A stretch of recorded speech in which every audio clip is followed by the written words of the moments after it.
Welcome everybody. We're going to talk a little bit about how to get ahead in a career in tech, and I'm going to look at issues around how you can develop your career and develop skills in that area. I'm speaking to you with several different hats on, so I'm representing BCS Manchester that was kind enough to invite me to contribute to this Manchester Digital event today. I'm the head of the Informatics Research Group at the University of Salford, and also CTO of a small software startup called Red Ocelot. So without further ado, I'll kind of get into the presentation, he says. There we go. So what's the problem around skills? Well, if you're involved in the IT sector, maybe you feel you know this already, but rapid technology change means that our expectations of careers are changing significantly. And, you know, we use this phrase professional obsolescence to talk about the fact that careers can decay, the skills that we have can go out of fashion, out of flavor, and sometimes this happens remarkably quickly with some technologies. And so we have to try to think about ways of combating this problem of professional obsolescence. It's a bit ironic, really, isn't it, that we're at the forefront of encouraging the adoption of new technologies in many ways, of driving technology change, and yet we're also vulnerable to technology change, rendering our skills and capabilities, rendering them obsolete. And you know, the obligatory Silicon Valley, San Francisco photograph to remind us, you know, things are changing so fast. I mean, Silicon Valley was sort of built in the 50s, and there's nothing much older than that in that area. So continue with the problem. What we're finding is that, you know, maybe 50 years ago, people would expect to join a large organization and that their career would develop as part of that organization. But these days, employment patterns are changing. People are adopting more like a portfolio kind of view of career development. Careers are much less likely to be tied to a particular employer. And so in a sense, we're having to take much more responsibility for our own destiny than perhaps our parents would, or people would in a previous generation. And other factors around stress and burnout, which have been documented in the IT industry, can contribute to people wanting to make a change. So we've done some research on outsourcing, for example, around skills in that area. And it's quite striking. I came across this research that 20 years after graduating, so these are people in their 40s and mid 40s perhaps, 52% of civil engineers are still working in civil engineering, whereas in the IT sector, only about 19% of computer science graduates in their mid 40s are still working in the IT industry. And these authors are arguing that that should tell us that the way IT staff are treated in organizations should change, that actually the way software development and other IT skills are treated in industry is a cause of this kind of rapid burnout and high career turnover, and resulting in people wanting to get careers in other industries. So this is a problem for the sector. As individuals, we can't change the sector. And so really what I want to focus on is what can we do as individuals against this kind of backdrop in order to try and advance our career despite these challenges. So what I'd like to do is kind of think about career as an organized path through which we can develop through our various stages of our working life. And really it's obvious that continuous learning is required for us to stay current in IT. These changing technologies in the field means that we're constantly wanting to learn and keep on top of this changing. And as I've said, career obsolescence is a significant threat to those of us in the IT industry. Another kind of phenomenon that is linked to people staying in the industry is this idea of career commitment. The degree to which people identify with their career and to which they value their vocation or their profession. And some of that can come from sort of the day job, but some of that can come from a wider engagement in the profession. So I'm thinking of engagement in professional bodies, engagement in volunteering activities, and other ways that you can apply the skills for a sort of greater good. These sort of things are indicators of people who are more likely to stay in the sector and more likely to do well in their career. So the Engineering Council, which may be an organization you don't immediately think of when you think of the IT industry, the Engineering Council is a sort of semi-government body that's responsible for advancing engineering as a discipline. They talk about initial professional development as being what you do in order to get a chartered status. And there are a number of different chartered statuses available, and I'll talk through some of those. Perhaps the one that we tend to think of as being most common is the chartered engineer status, which some people in the IT sector, including myself, have chosen to go for. So they talk about initial professional development as what you do up to the point to which you can register or you join a register as a chartered engineer or one of the other registered statuses. And then once you've reached that level, you have this concept of professional development, continuing professional development, which is the kind of training and learning that happens after you have achieved that level of seniority, as it were. But I think one of the things that I get asked is, well, you know, it's all, you know, I feel as though I have a commitment to my profession. I feel as though I am involved in a number of areas in my profession. But what the real challenge is, what skills should I learn? What are the things that I need to keep on top of? How would I identify those new skills that are coming along? Because these are going to be things that, you know, we didn't learn at college, or they're not the skills that we're routinely using on a day-to-day basis right now. So I think one of the questions is, how do we go about this skills learning on an individual basis? And for many of us, you know, some people are lucky enough to have access to kind of an employer that's going to pay for them to do training, or is going to arrange for them to be able to get training through the workplace. But for many of us, that's not the case. And so we're looking to do this learning, you know, under our own resources, with our own activities. So one of the areas you can look at is sort of market research around what's going on in the tech sector. So I've included a URL here so people like Gartner, and there are other sort of market trends kind of organizations that publish periodically reviews of what the new technology trends are.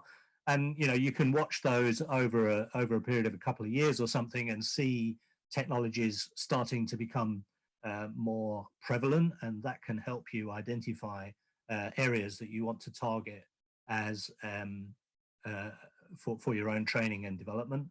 And of course, you know, speaking on behalf of BCS, the British Computer Society, the Chartered Institute for IT, I would encourage you to get involved in a professional body.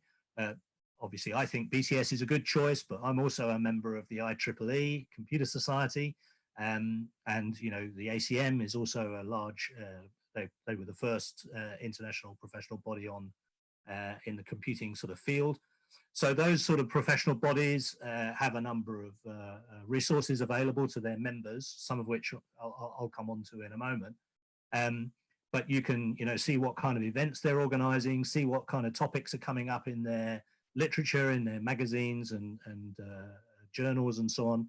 And through engagement with the professional body, that can expose you to what are seen as being the trends of the day.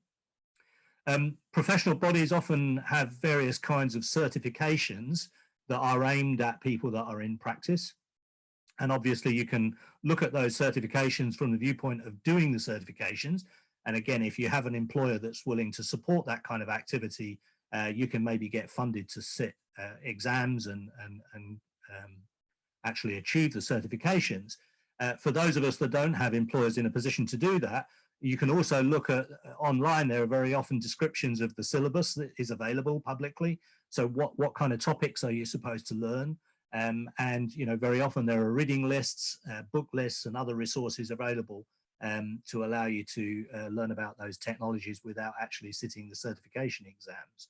And in Manchester, before the lockdown started, it felt as though there was an interesting tech meetup going pretty much any evening of the week on different subjects. And so those kind of fora can be really useful areas for picking up skills as well. In a more generic sense, I think it's important to be aware of the skills for the information age. So the skills for the information age is now on version 7, and they're working on version 8 right now. It's quite an elaborate taxonomy of skills in the IT sector. It's a UK initiative, but it's used in a number of different countries, so I think it has some international standing. What's interesting about Sophia is it's focused on sort of skill topics, so skill areas. You can use Sophia, for example, managers can use Sophia for constructing job descriptions for roles in employment. And it has quite a lot of detail about what kind of activities are being conducted in the kinds of roles that are available. And the methodology here is a kind of iterative methodology. This symbol is supposed to be evocative of a sort of Scrum type incremental or iterative development model. So the idea is that you sort of identify targets of things that you're interested in learning about or becoming more experienced or more expert in. You can acquire knowledge by reading, looking at reading lists, identifying sources of information on those topics. Then look for opportunities to practice skills that you've acquired by applying that knowledge. And then, reflect on that learning process, what went well, what didn't go so well, and then essentially repeat that process for different aspects of your own professionalism and your own professional career. So the idea is to perhaps identify, 2 or 3. I don't think it's a good idea to identify too many targets at any particular point in time, but identify some target areas, acquire knowledge in those areas, find opportunities to apply that knowledge, gain skills, rehearse those skills, and then reflect on that and repeat again and again. Sophia is useful in identifying these kind of levels. These level numbers are sort of somewhat arbitrary, or they're level numbers that have been arrived at in the Sophia kind of universe. So for example, in universities, we talk about level 5 being graduation sort of level 6 is graduation level. So these are not the same level numbers as we use in the higher education sector.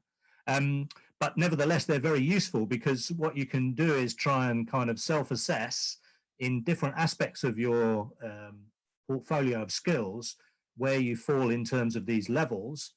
So you can sort of decide for yourself where you think you fall in these areas, and then you can set targets to try to move up the hierarchy of levels, as it were, in different aspects. So you might be already operating at level 5 in a particular technical discipline, but you may want to build your capabilities in terms of, I don't know, customer relationships. And so, you may feel as though you're not really at the same level in terms of your relationship management with clients as you are in terms of your technical skills. So you can look at these different skill areas using Sophia and identify targets across the portfolio of skills that you have. And there's an example here that within each skill, they look at it from a number of different points of view in Sophia. So you can look at it in terms of the degree of autonomy that you have, to what extent are you being supervised, or to what extent are you kind of leading and a thought leader. How much influence do you have?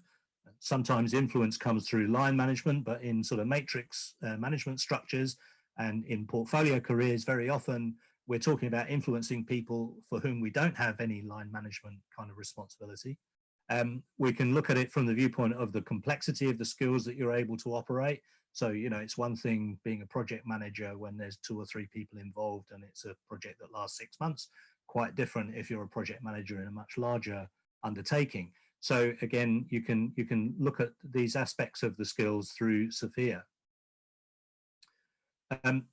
So these kind of measures change at different levels. Obviously, at the higher levels, we're expecting to see a greater degree of autonomy, having more influence and so on. And all of this is described within the Sophia model in a very useful kind of way. And then at the different levels, these general descriptions are applied to specific skills. So the example here is in digital forensics. You can look at what a level 4 person does in the field of digital forensics. And then there'll be a similar description for level 5 or level 3. And so you can try and think, well, yes, I do that routinely. Occasionally I do a bit of that, but perhaps I'd like to do more of that, and so on. So you can build up a bit of a sort of matrix of your own skill level. For BCS members, we also have access to a thing called Browse Sophia Plus, and I wonder if I'm able to share with you a little YouTube video that introduces Sophia Plus. So I'm going to try and share a different screen with you now, see if I can do this. Here we go, we'll try this, just give me a moment.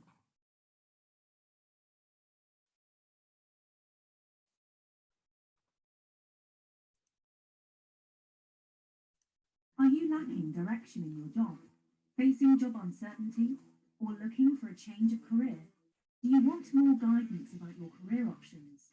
Are you unsure where your existing tech skills can take you? Browse Sophia Plus can help you to solve all these issues and more. Developed by BCS, the Chartered Institute for IT, Browse Sophia Plus provides a way for individuals to assess their skills and find out which skills they can develop to get exactly where they want to go. Start by accessing the Browse Sophia Plus module in My BCS through the Career Development tools. Then find your job role or search for a skill. Each skill and job description includes typical background, associated work activities, and skills already attained at this level. You'll also find training options, development activities and qualifications available to reach that level. You can plot your current skills against the framework, uncover your latent skills to find out which roles you would succeed in, and learn about the BCS certificates and professional standards that will support you in your career development. When you're ready, easily export skills and descriptions as a Word doc to use in your CV or portfolio. If you want to identify career opportunities, develop new skills, and discover potential roles that you would excel in, try Browse Sophia Plus today.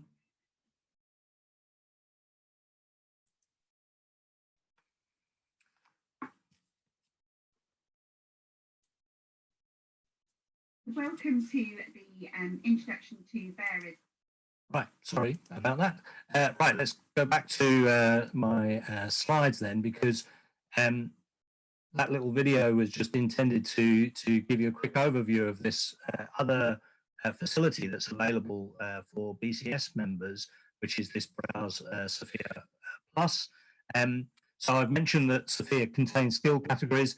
What the BCS have done is added certain detail to that, which allows you to look at typical qualifications for particular skill levels, the kinds of training that you should be looking at different skill levels. So as your skill levels advance in a particular area, so the type of training that you should be looking for changes in the Browse Sophia Plus tooling. It suggests training and also professional activities that you might want to do. So I've got a sort of little screenshot here. I've chosen the software development skill just as an example. For this particular skill, there are these levels available from 2 through to 6. And within each of those levels, there is a description of the kind of background, the work activity that people do in this skill area at that particular level, what kind of knowledge and skills they might have, what training they might consider doing, and professional development activities that you might consider. And it's that professional development activities I personally have found to be most useful, because that doesn't rely on an employer creating opportunities for you. These are things that you can pursue yourself. And I chose an extract here, looking at things like outside work activities, outside work studies. Deputizing is something where the employers may be called upon to help, but you can sometimes create opportunities to stand in for somebody who's doing an activity you want to learn more about. You can do job shadowing. Can I join you when you go on that trip to that client, or when you negotiate that deal, whatever it happens to be. So these do, to some extent, require employer support. But for example, community work, volunteering, other kinds of research assignments are often areas where you can look for opportunities to develop your own skills outside work, and you know, you have more control over your destiny in that context. And I found just by looking at these kind of opportunities, some are not going to be appropriate. You know, if you have caring responsibilities and so on, you may not have so much time available, but sometimes it can be suggestive of things that you can do within your workplace. And, you know, very often colleagues and employers are very welcoming of people who are wanting to do additional activities. So this can lead towards professional registration. This can be the chartered engineer. There are other professional registrations I'll explain in a moment. And generally, you know, I think what these professional registrations do is demonstrate a professional attitude towards your own learning, of taking seriously your own career development.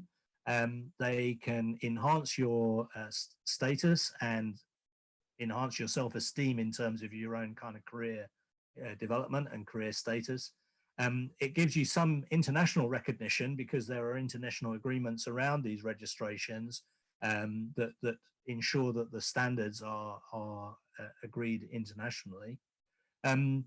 I think most important for me is that it kind of gives you a bit of a badge. It gives you a bit of evidence to support the expertise that you're claiming to have, because it's kind of an independent audit of your skills that you go through when you go through these kind of professional registrations. And the registrations can unlock opportunities to have greater influence in industry. So you can get involved in different kinds of professional body activities and other activities that can allow you to have greater influence. And also, I think important is that by going through this process of self-assessing your skills from different perspectives, using things like Sophia to understand the different aspects of your job role in much more detail than perhaps you would if you just informally thinking, you know, what job shall I go for? What programming language will I learn, or whatever. So this encourages you to look at your portfolio of skills in much more carefully and much more detail, I think. Obviously, I would encourage you to join a professional body. Ideally, you know, BCS, IET is also available in the UK, and those can help you get your professional registration. Essentially, you record your professional development over a period of time. And when you feel that you're able to demonstrate the required sort of competencies, you can then apply for assessment in order to get the registration that you're looking for.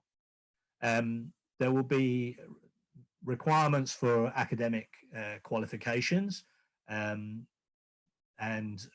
normally you would expect there to be some kind of post academic additional learning going on, so some sort of training and development activities after graduation.